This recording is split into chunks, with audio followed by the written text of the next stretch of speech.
Hi and welcome to the Auction and Antique News. I'm Jason Harris and this segment is brought to you by Scammells, South Australia's largest estate auction room.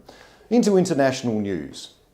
A Salvador Dali Mae West Lips sofa, say that 3 times, has been blocked from export in the hope a buyer can be found to pay nearly £500,000 to keep it in the UK.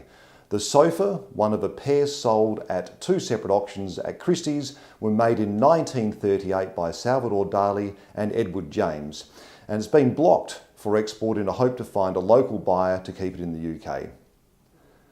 And The Boy Wizard hits the international news this week as an original first edition of Harry Potter and the Philosopher's Stone inscribed by J.K. Rowling sells for $150,000. The book is one of 500 hardback laminated editions first printed in a small run, most of which were given to local libraries. And for those on the hunt for a memorable Christmas gift, given it's only 4 weeks away, there's a 43.5 carat radiant cut intense yellow diamond is being offered for auction by Fellows on the 7th of December and is expected to reach between $1.5 and $2.5 million.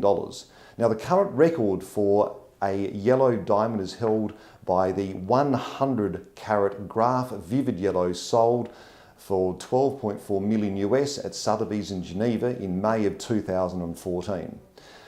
And a Chinese hand scroll sells for 10 times its estimate at $392,000 or £225,000. The hand scroll, measuring over 30 metres in length, is by Qing period artist Zhu Nagui. Features 98 inscriptions by various artists, including scholars, politicians, and spans 127 years. Now, a new auction poster record has been set. The 1931 horror classic Dracula movie poster is one of only 2 known to survive and sold for a staggering $695,000, surpassing the previous set record of $625,000.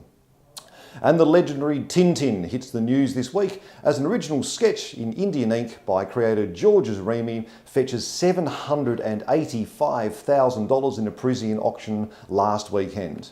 And in local news, Earth's Creation 1 by much revered Aboriginal artist Emily Kangwiri sold last Thursday night for $2.1 million.